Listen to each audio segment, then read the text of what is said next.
kebaikan dan kebenaran, Mas Obrang. Sebenarnya apa sih hal baik dan benar itu apa yang menjadi esensialnya? Lalu ada yang berpendapat boleh nggak kita berbohong untuk kebaikan? Ya kan? Lalu lebih baik kita nggak tahu tentang kebenaran daripada menyakitkan.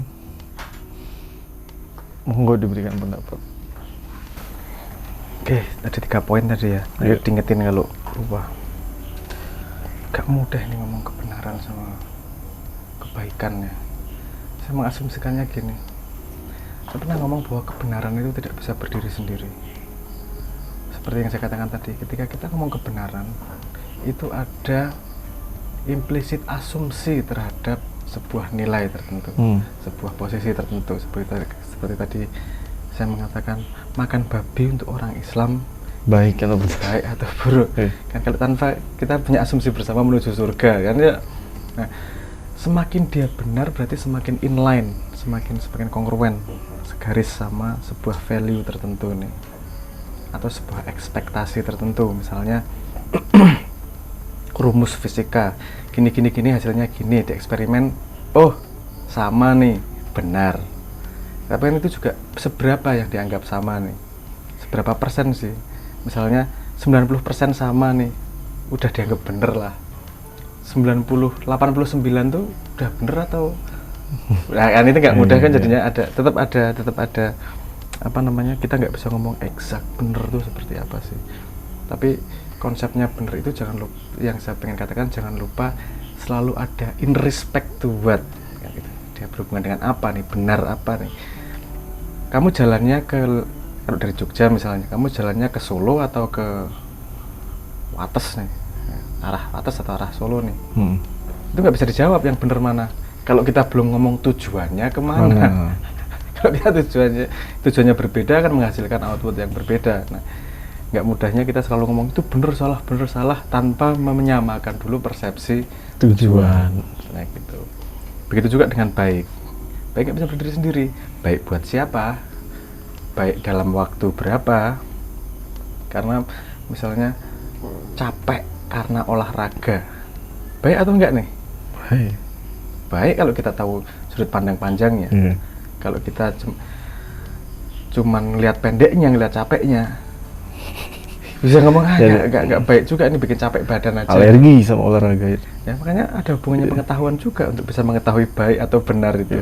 Dia nggak bisa berdiri sendiri, ada pengetahuan di sekitarnya yang untuk bisa meletakkan itu secara akurat. Nah itu respon yang pertama. Yang kedua tadi apa? Tentang apakah boleh nggak kita berbohong buat kebaikan gitu? Emang yang melarang siapa? Emang kebohongan itu seberapa? Emang kebaikannya kayak seperti apa? Kan lagi-lagi gitu. Saya nggak melihat ngomong boleh atau nggak boleh. Yang saya ngomong, kalau kamu memang mau membuat keputusan sesuatu, siap dengan resikonya. Gitu aja. Karena semua keputusan bisa diambil, dilihat sebagai baik atau tidak baik menuju sesuatu yang lebih, misalnya bohong untuk kebenaran, untuk benar tapi menuju keburukan. Semua bisa, tergantung frame sudut pandangnya seperti apa. Semua choice itu pasti ada sudut pandang yang mengatakan seperti itu. Apa ya, saya ngasih contohnya ya. Ada seminar A dan seminar B. Saya berbohong sama yang seminar A, saya sakit padahal datang ke seminar B. Kamu bisa ngomong itu lebih baik untuk sesuatu yang lebih baik, padahal kamu nggak tahu seminar A sama seminar B yang lebih baik untuk yang mana. Itu bisa malah lebih berbahaya untuk menjadi justifikasi. Saya berani kan gitu. Saya justru paling khawatirnya kalimat itu bisa dijadikan justifikasi untuk melakukan sesuatu. Kan demi kebaikan. Ya semua hal pasti ada kebaikannya. Yang saya harapkan justru ketika kamu melakukan sesuatu, entah kamu nyebutnya baik, benar, wise, whatever, kamu siap dengan semua resikonya. Kamu assess benar. Resikonya dosa, baik, apa namanya, ngelanggar hukum, resikonya kamu berani ambil nggak? Ada yang ngomong nggak berani, ya udah nggak usah. Kalau berani ambil. Ya misalnya ada tabrak lari, kamu ngelihat dan kamu ngejar yang nabrak nih. Kamu ngelanggar peraturan bahwa di jalan itu hanya boleh 80 km per jam demi ngejar penjahat. berani nggak kamu ngambil resikonya? Kamu melanggar hukum untuk sesuatu yang menurutmu baik, baru menurutmu loh itu. Siapa tahu dia nabrak mungkin karena sesuatu yang apa, ini kompleks nih, nggak sederhana nih. Jadi menurut saya yang justru paling dipikir adalah siap nggak kamu menerima resikonya. Kalau kamu siap dengan resikonya, udah jalanin. Kalau nggak siap, nggak usah. Kalau ragu-ragu tinggalkan. Kalau berani jangan takut-takut, kalau takut jangan berani-berani. Yang ketiga itu kita nggak mau tahu tentang kebenaran karena takut bahwa itu adalah suatu hal yang menyebabkan kita pedih. Iya. So, kan.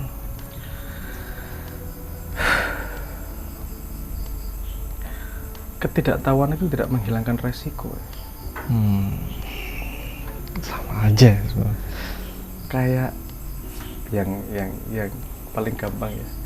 Walaupun nggak gitu sebenarnya, tapi kita tahunya dari kartun-kartun seperti itu. Misalnya gini, burung unta kalau ketakutan terhadap sesuatu, kepalanya dimasukin ke dalam pasir, biar dia nggak ngelihat bahayanya.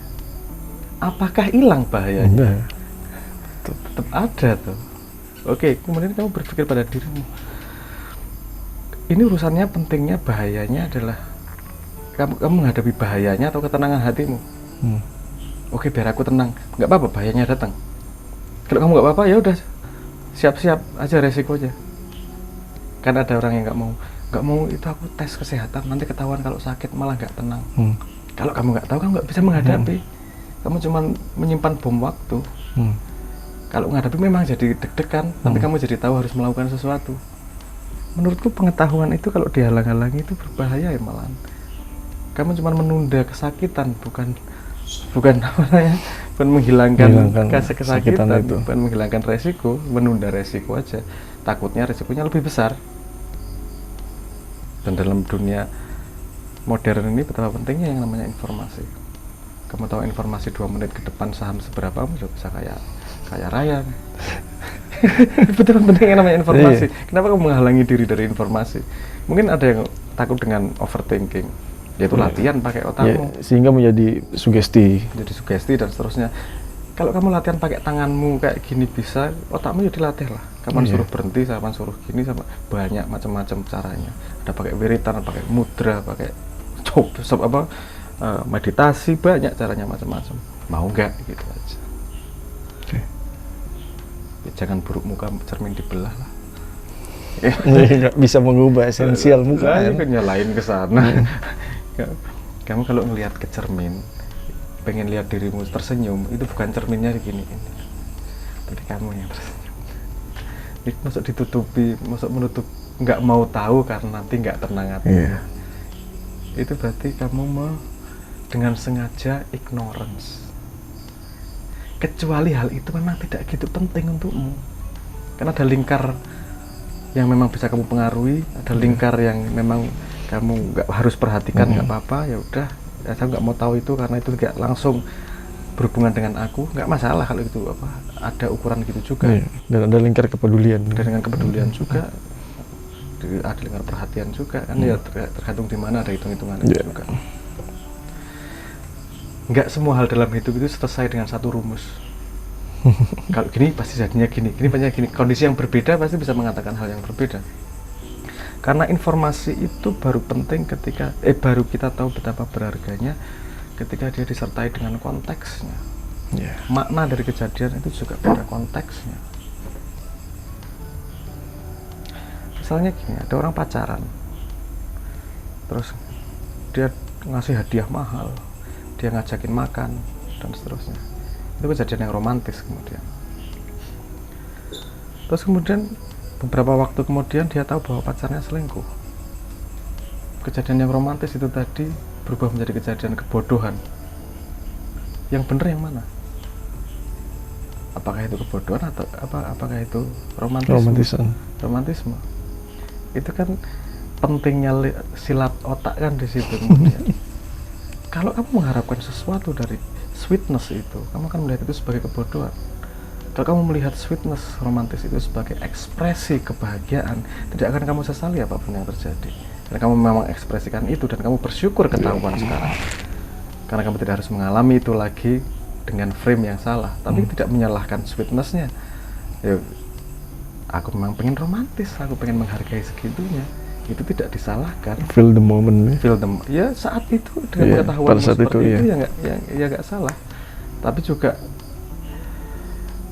jangan jadikan itu trauma untuk kamu menjadi romantis berikutnya Iya. juga kan gitu.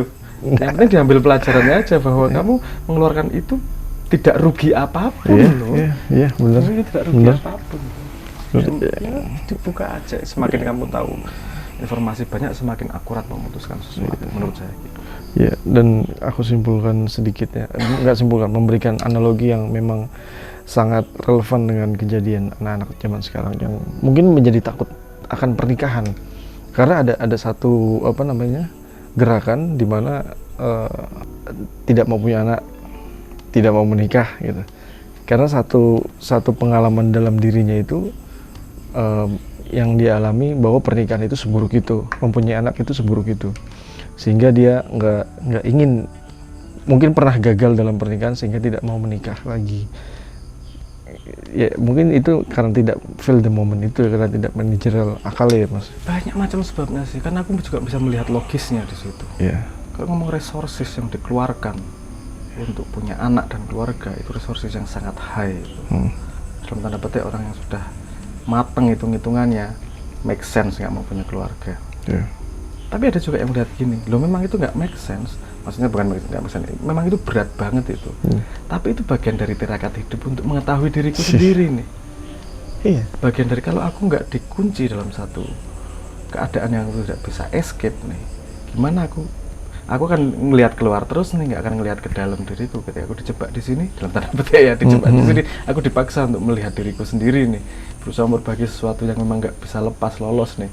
Berlatih dia melihat utility itu, jadi kemudian mau menikah nggak make sense.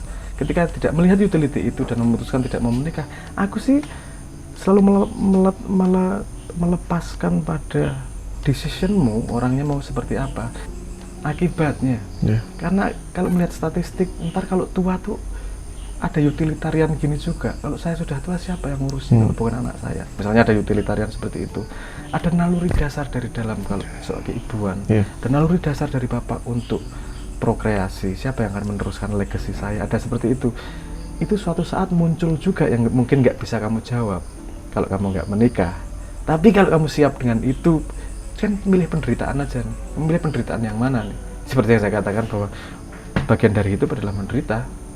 Penderitaan, bukan penderitaan sebagai yang untuk disesali, tapi penderitaan sebagai katalis untuk kamu menemukan dirimu sendiri. Ya. Jadi pada nggak enaknya ngobrol sama saya tuh gitu. Ketika ada sebuah arus ini mau ke sini atau mau ke sini, saya selalu menyerahkan, monggo. Kamu punya pikiran sendiri, kamu punya informasi sendiri. Rekomendasi saya adalah riset sebanyak-banyaknya, dan ketika kamu ngambil keputusan, siap dengan resikonya. Jangan menyalahkan orang lain ketika sudah ngambil keputusan.